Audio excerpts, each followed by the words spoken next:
Everything on earth has its own time and its own season. Ang lahat may tamang panahon. Timing is very important. Do not do something when the time and the place is not right. Do not X when Y. Or do not do blank when the time is blank. Father, we thank you that you are God of perfect timing. At ang dalangin namin, Lord, we learn your timing. We become sensitive to your spirit so that we will do the right thing at the right time, in the right way, in the right place. Be our teacher. Be our guide. Take us by the hand so we can have more from life and we can give more to life. Father, be our preacher. Speak to your people. Lead us. In the name of Jesus, your Son, we pray with thanksgiving. Over time, and seeing so many lives lived well or wasted, I have come to terms with 3 sentences what to do with life and in life. Minimize pain. That's very important. There's a lot of pain in life, and if we don't become wise, we could even add pain to what's already painful. So minimize pain. In whatever we do, we ask ourselves, am I minimizing pain? We cannot totally eliminate pain, but we can minimize. Yung bang bad situation, pwede kong gawing better. Yung bang 10 sugat, pwede kong gawing 3 na lang. Yung 10 lugi, paliitin ko maging 3 kalugihan na lang. Minimize pain. Then maximize pleasure.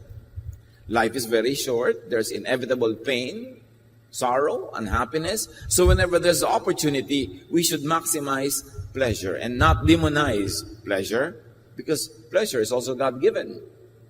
And a person who does life in a pleasurable way is worshiping his creator or her creator. So maximize pleasure.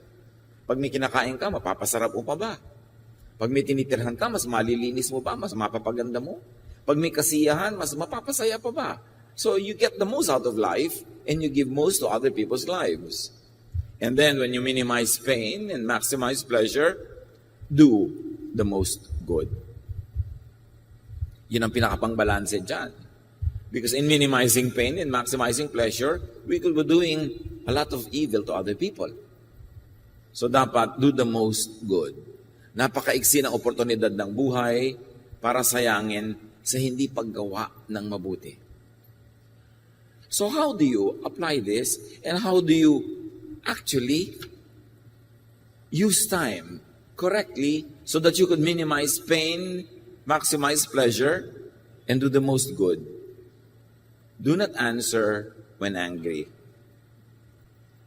Pag nagalit, pag may narinig na nakakagalit, huwag magsalita muna. May tamang panahon to register your protest. May tamang panahon to correct something wrong. Pero hindi habang galit na galit ka. Proverbs 17:27, the one who has knowledge uses words with restraint. Ang taong marunong ay may pagpipigil ng bibig. May pagpipigil ng salita. Kaya kasabihan ng araw, if you are angry, count 1 to 3. Kasi pag may sinabi ang asawa mo, ang anak mo, nanay mo, kapatid mo, whoever nakakagalit, meron kang tendency sumabog agad ng galit din. So sabi, count 1 to 3. 1, 2, 3. Because anger is chemistry. Pag may narinig yung tenga mo, tinatransmit sa brain mo na nakakagalit, naiiba ang blood chemistry mo. Self-defense or offense becomes your priority to preserve life or to prevail over an enemy or an opponent. Nagkakaroon ka ng galit. Kasi pag galit ang tao, pataas ang adrenaline, may energy, pwedeng makapatay para magwagi sa digmaan. Pero gusto mo ba talagang patayin ang asawa mo, ang anak mo, kapatid mo? Kahit man lang patayin sa salita? You don't like that. Kaya hindi nagsasalita agad pag nagpantingan-tenga. Yung biglang silakbo ng damdamin na galit ka, close your mouth. At sabi nga, count 3. Kung sobrang galit na galit ka, ano daw? Count 10. Kasi pag may sinabi sa'yo nakakagalit, pag nagbilang ka muna ng 1, 2 hanggang 10, na iba na uli ang chemistry ng iyong dugo, natanggal na yung violent nature, natanggal na yung tendency to attack, to be defensive or offensive. So hindi ka na rin makakapagsalita ng mga bagay na maaring pagsisihan mo lang 3 minutes later. Because when you speak when you're angry, you would only retaliate or punish or worsen the situation. So, kailangan nag-iingat-ingat ng pagsasalita. Make words your servant, not your master. Habang hindi mo pa sinasabi ang salita, servant mo pa siya. Kasi pwede mo siyang utusan, itong gawin mo, salita, inisin mo siya, salita, bulahin mo siya, salita, galitin mo siya, salita, paginawahin mo ang kanyang loob, salita, saktan mo ang loob niya. Ang salita kasi utusan natin. Pag hindi mo pa, binibitawan. Pero pag binitawan mo na ang salita, ikaw na ang utusan niya. Ikaw na magiging sunod-sunuran. Kaya merong ginawang nakakagalit ang isang tao, pero sobra naman ang reaksyon mo, sinaktan mo ang loob, sinumbatan mo na mula ulo hanggang paa, minura mo na, mamaya ang ending nun, kahit siyang nagsimulang gumawa ng mali, ikaw na ang nagsosorry. Naranasan niyo na ba yan? Yung asawa niyo may gagawing sobrang nakaka-offend talaga, pero dahil ang sagot mo ay napaka-violent, napakasakit, sinugatan mo ang kanyang dibdib, inungkat mo ang lahat ng mga utang na loob niya sa'yo, mamaya siya na ang galit sa'yo at ikaw na ito nagsosorry. Do you like that? Gusto mo ba nagsosorry? Nakakapagpa-humble talaga, talagang mayuyurakan ka pa kung yung pinagsosorryhan mo, gagamitin yung pagkakataon na yun para baligtarin ang situation? No. So, huwag ka magsasalita ng mga bagay na kailangan mo pang ihingi ng tawad. It is much easier to hold your tongue rather than to seek redress or to seek forgiveness or to be apologetic about it. Proverbs 14:17, a quick-tempered person does foolish things. Pagka nagpapadala sa sidhi ng damdamin, sa silakbo ng damdamin, maraming gagawing pagsisisihan. Nakakasakit tayo ng damdamin, nakakapagpalayo ng loob ng kapwa, o pwede ka ba makagawa ng crime? Pag careless with words, ikaw pa magsusorry, ikaw pa magsisisi, and in the end, maaari ikaw pa ngayon ang mukhang masama. So sabi sa Ephesians 4:26, in your anger, do not sin. Maybe we should operationalize that and say, in your anger, do not speak.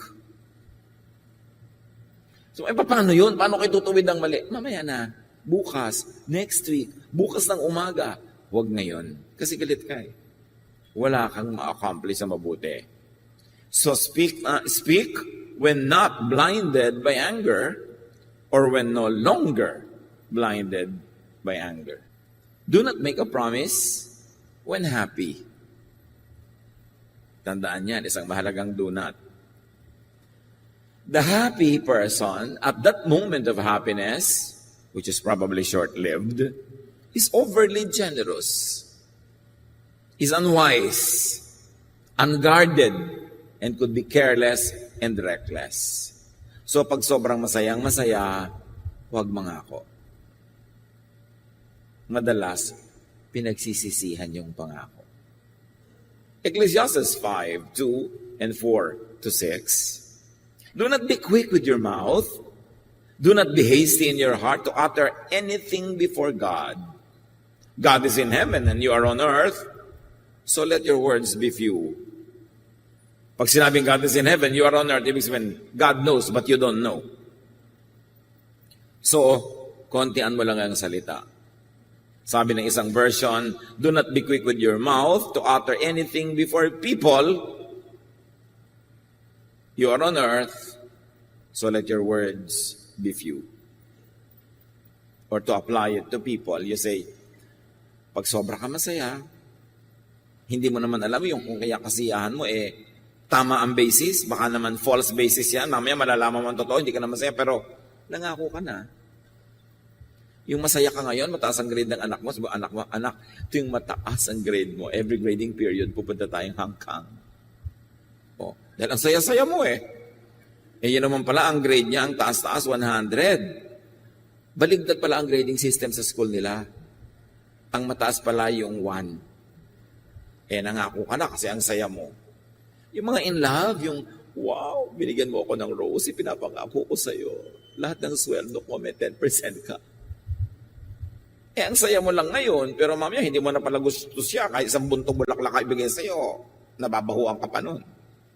Huwag nangangako pag masaya. Hintayin mag-normalize ang feeling. Kasi maraming matatalinong tao, pag masaya ka, doon ka huhulihin at papapangakuin. Yung alam nila, vulnerable ka, hindi ka matino, bulag ka ng kasiyahan, doon ka hihinga ng pangako. Proverbs 21:23, those who guard their mouths and their tongues keep themselves from calamity. Remember ang mga sumpaan ng ikinakasal? Di ba? Ang saya-saya nila kasi ang ganda-ganda ng bride eh. Kasi gwapo-gwapo din ng groom. Ang mga sumpaan nila abot hanggang langit. 3 months later, nagsisisi na yung isa. Ba't ko ba naisumpa-sumpa yung isinumpa ko? Di ba? So, mahalaga na pag napakasaya mo, huwag kang sumpa ng sumpa. Do not answer. Do not make a promise, a commitment when drunk. It's always best not to get drunk. But it's worse kung lasing ka na nga, tapos doon ka pa mangangako. Nakita niyo itong si King Herod. Sa kasiyahan niya sa party, lasing siya, maganda ang mga nangyayari, pinangako niya doon sa anak ni Herodias, o sige, ang ganda-ganda ng dance number mo, pwede kang humiling sa akin kahit ano, up to half of my kingdom. Eh, lasing eh. Sabi ng nanay ng babae, hingin mo ang ulo ni John the Baptist. Hindi siya nakatanggi kasi nangako siyang ibibigay niya dahil siya'y lasing. Kaya tatandaan ninyo, iwasang malasing. At kung sakaling hindi na iwasan yon, abay, huwag ka nang mangako habang lasing ka. At mga kapatid, huwag kayong maniniwala sa pangako ng lasing. Diba? So GRO ka, pinapangako ako ng client mo, papakasal ka sa lahat ng simbahan sa Italy, lasing lang yon. Madilim lang. Kaya nangako ng ganon. Huwag nagpapaniwala sa mga pangako ng mga taong wala sa katinuan. Sobrang saya o kaya ay walang huwisyo. One other thing. Do not decide when sad. Yung ang lungkot-lungkot mo, kamamatay-matay lang ng isang mahal sa buhay, huwag kang gagawa ng any decision. Minsan nagde-decide ka na ipamigay na lang lahat ng naiwan niya kasi nagpapalungkot sa iyo. Paano pag hindi ka na malungkot, ang hihinayang ka na ngayon? Huwag kayong magdedesisyon. The sad is overly skeptical and negative. The sad is close-minded and tend to be very conservative. The sad is blinded by tears. 1 Kings 19:4, sa kalungkutan itong si Elijah, he came to a broom bush, sat down under it, and prayed that he might die. I have had enough, Lord, he said. Take my life. I am no better than my ancestors. At dahil malungkot siya, depressed siya, ang baba ng pagtingin niya sa sarili, sinasabi niya sa Diyos, bawiin niyo ng buhay ko, patayin niyo na ako, ayoko nang mabuhay pa. Yung pala, gutom lang, kasi nung nakakain, nakatulog, nakainom, lumakas muli at gusto na namang mabuhay. Do not destroy yourself when sad. Alam niyo mga nalulungkot, yan yung mga naglalaslas ng pulso, humihiwa ng mga ugat nila sa leeg, mga nagbibigti, tumatalon sa building, kasi malungkot. So pag malungkot kayo mga kapatid, iwasan niyong mapag-isa. Kasi bubulong-bulungan kayo ng mga demonyito sa loob ng inyong utak na sirain niyo ang inyong sarili. Kung talagang kayo malungkot na malungkot, depressed na depressed, magpatulong kayo sa mga taong alam niyong bibitawan na anumang ginagawa nila dahil kailangan nyo. Sabihin nyo, alam mo, magpapakamatay na ako in 10 minutes. Kwentuhan mo ako. Kahit anong ginagawa nun, bibitawan. Pero pag sinabi lang kwentuhan tayo, o sinabi mo lang, musta, Mustayo, hindi nila alam, suicidal ka na pala, hindi nila papansinin. Tapos nung patay ka na, sabi nung, alam ko lang. Sana kinausap ko. Ganun ang pagsisisi ng lahat ng kaibigan at kamag-anak ng nagpapakamatay. Kung alam ko lang. So pagka meron kayong ganun tendency, at huwag kayong dumating sa ganun, bumusi na kayo, sabihin nyo, alam mo, iniisip ko na magbigti. Pasayahin mo nga ako, kwentuhan mo nga ako. Huwag kayong makikinig sa mga impaktong malungkot na nga kayo, binubulungan pa kayong laging mapag-isa, humiwalay sa mga tao, magkulong. Alam niyo ang tunay na dangerously at the brink of committing suicide, hindi niya yun sinasabi. Mabuti pa ngayong, papakamatay na ako. Nako, mas madalas hindi yun totoo. Pero pakinggan nyo rin dahil baka mamaya totoo na pala. But do not be alone when sad. Try not to be alone. Kasi mas kayang-kaya kang yayain ng mga demonyito para lalong guluhin ang iyong isip. So watch out for sadness and for depression. Bantayan nyo yan. And when you are sad, when you're depressed, change the scenery. Lumabas kayo ng kwarto, lumabas kayo ng bahay, lumabas kayo ng kung saan, ibahin ninyo ang eksena and change the chemistry. Magpawis kayo, mag-exercise, kumain. Kailangan may palitan kayo para maiba yung ending. Hindi kayo magmumukmok, hindi kayo lalo nang mag-aawa sa sarili, magdadrama sobra para lalong paiyakin ang sarili dahil ilulubog kayo ng ilulubog niyan. Remember that. Do not decide when sad. Avoid making decisions when you are depressed. And then do not rejoice when your enemies fall. Kasi parang, wow, panalo ka na. Nabigo na siya, bumagsak na siya, lumaglag na. No. Resist the temptation to rejoice. Proverbs 27, 17 to 18. Do not gloat when your enemy falls. When they stumble, do not let your heart rejoice. For the Lord will see and disapprove and turn His wrath away from them. So kung sila itinutuwid ng Diyos, at sa proseso na sila nahihirapan, nasasaktan, huwag kang magbunyi, huwag kang magdiwang. Kasi pag nakita daw yun ng Diyos, malamang na i-disapprove niya ang iyong behavior. At itigil niya ang ginagawa niyang pagtutuwid o pagpalo paminsan-minsan doon sa mga taong yon. Basta, huwag mo ikatuwa ang kabiguan ng iyong kapwa kahit mo siya kaaway. Kasi baka tumalbog sa'yo at sa'yo dumating at dumikit yung nangyayari sa kanya. And very, very importantly, do not boast when you are healthy or wealthy. Pag malusog ka, malakas, may sigla, huwag ipagyabang yon. Kilalanin na yun galing sa Panginoon. At ganoon din kung ikaw ay mayaman, marami kang tinatangkilik, maraming resources, huwag ipagyabang. Kilalanin na galing sa Panginoon. And you will be humble enough, grateful enough, and kind enough to others. Ano yung pagyayabang? Hindi naman sasabihin mong mayabang ako, may pera ako, malakas ako. Kundi yung pinapresyo mo na laging ganun yun, hindi yun maiiba. Kung makaasta-asa ka, parang lagi kang malakas, lagi kang may pera, lagi kang mayaman, hindi naman talaga ganun yun. So ilagay sa tama ang sarili. James 4:13 to 15. Now listen, you who say, today or tomorrow we will go to this or that city, spend a year there, carry on business, and make money. Why? You do not even know what will happen tomorrow. What is your life? You are a mist that appears for a little while and then vanishes. Instead, you ought to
to say, if it is the Lord's will, we will live and do this or do that. Huwag daw i-presume na, sige, sa isang taon yan ang gagawin natin, sa isang taon yan itong gagawin natin. Kasi yung bukas nga, hindi mo alam. Hindi masamang magplano para sa isang taon. Hindi masama na mayroon kang plano para sa 10 years, 15 years from now. Plan as if you're going to have a very long life, but live as if you're going to die today. Because you might. So ang sinasabi dito nitong James, do not presume. In other words, always take into consideration that your strength, your life, your wealth could disappear today. It should keep you humble. It should keep you careful. And it should keep you appreciative of the moment, to be thankful to God, to celebrate life. Isa pang uri ng pagyayabang, ganito Magbakasyon ka naman, next week na. Pagyayabang yun, kasi buhay ka pa ba next week? Alam mo yun. Alam mo, sobra ka ng hirap na hirap sa buhay, kailangan magkaroon ka ng break. Next month na, next year na. Ganon din yung mga pamilyang magtiis na lang muna tayo, darling, ha? 3 years from now, magbabakasyon tayo sa Bicol. 3 years pa from now. Para pagyayabang yan. Alam ba nating buhay pa tayo 3 years from now?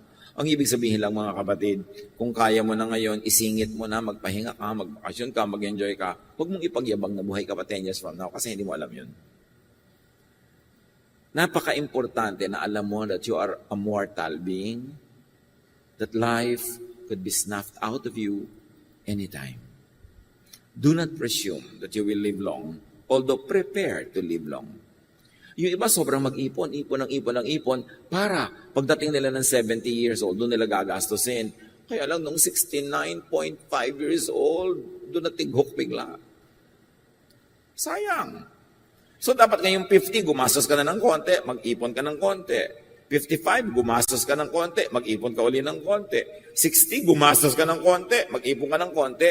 So, parami yung iniipon mo, pero kung hindi ka man mabuhay long enough to enjoy it, during the course of your pag-iipon, may mga napapak ka na rin at na-enjoy ka na, hindi ka nalugi nun sa buhay. Do not presume that you will have a long life, that you withhold all pleasures and all happiness now for that longed-for future which might not happen. So do not be presumptuous about time. Do not boast when you are healthy, when you are young, because you don't know if you're going to live long. Ecclesiastes 3:1, everything on earth has its own time and its own season. And because you don't know when the time of death is, always keep in mind that it could happen mamaya. And because it could happen mamaya, you should do now to minimize pain, maximize pleasure, and do the most good. Ang hindi ka biglang namatay mamaya, bukas hindi ka rin namatay, hindi ka naman lugi. If you minimize pain, maximize pleasure, and did the most good today, tomorrow, or next week, or next year, kahit gumipoy na araw-araw in the next 50 years, hindi ka naman lugi. So what's wrong with that? But to maximize all the pain now, so that you could maximize all the pleasure next week, yun ang presumptuousness. You don't know. So be sensitive to time. Be sensitive to context. Ano ba yung nangyayari sa paligid? Makiramdam. Proverbs 15:23, giving the right answer at the right time makes everyone happy.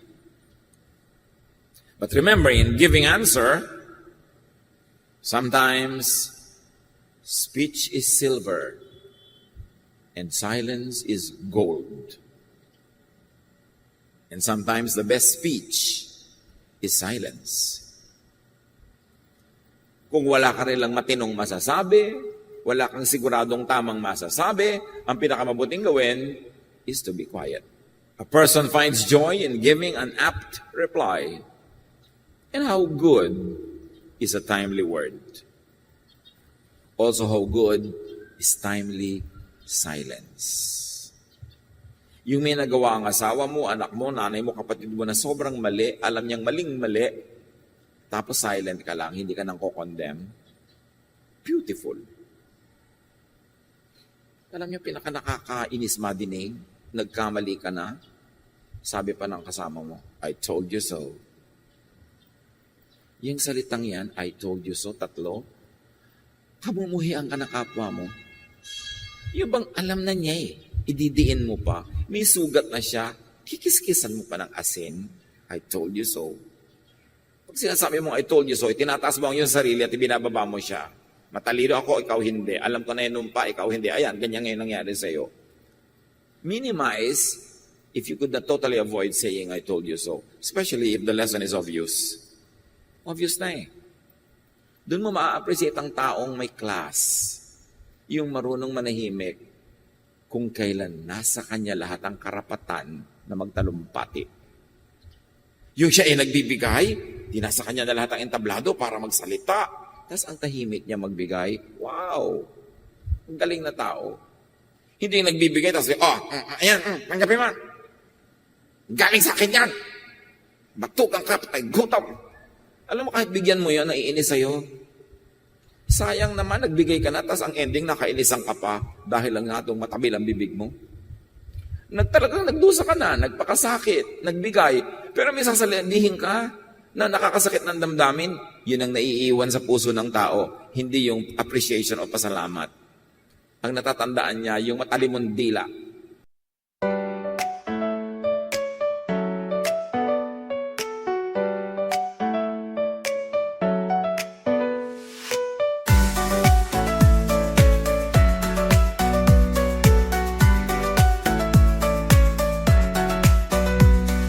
Raindrops falling down my face like tiny tears in a happy chase. Hopping through the puddle sea, colors dancing wild and free. Skies are gray but I don't mind. Cool raindrops on my skin I find. Kicking off my Saturday, watch the clouds just drift away. Rainbow in the rain, what a sight. Colors shining oh so bright. Dancing in the streets, so bright. Everything will be alright.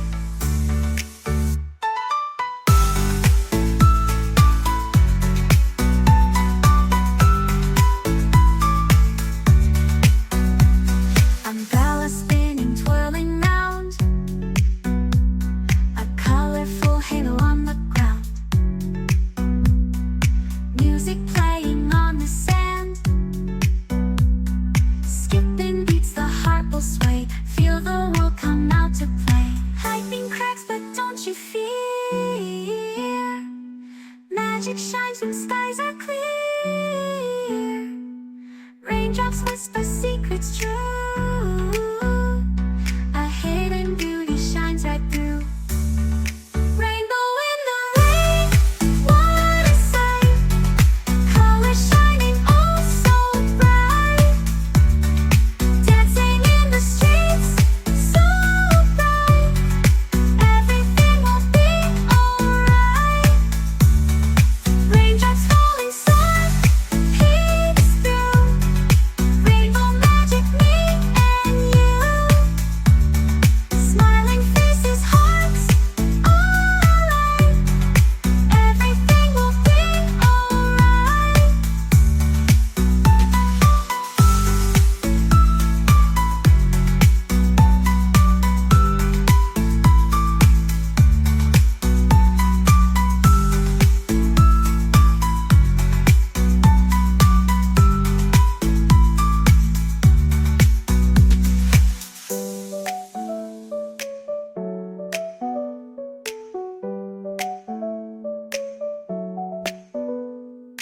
Raindrops falling, sun peeks through. Rainbow magic, me and you. Smiling faces, hearts alight. Everything will be alright.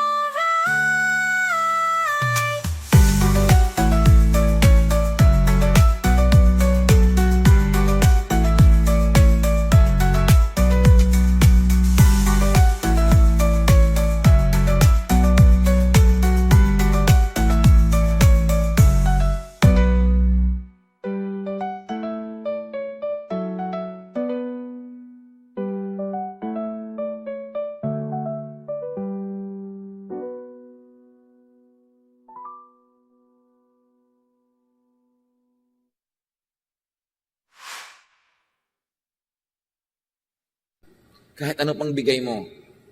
Inaabutan mo na sarap na pagkain. Tapos mo, isaksak mo sa matibay mong sikmura. Hindi bali, wala. Diba? May hinihingi sa iyong kapatid mo, ibigay mo, isaksak mo sa baga mo.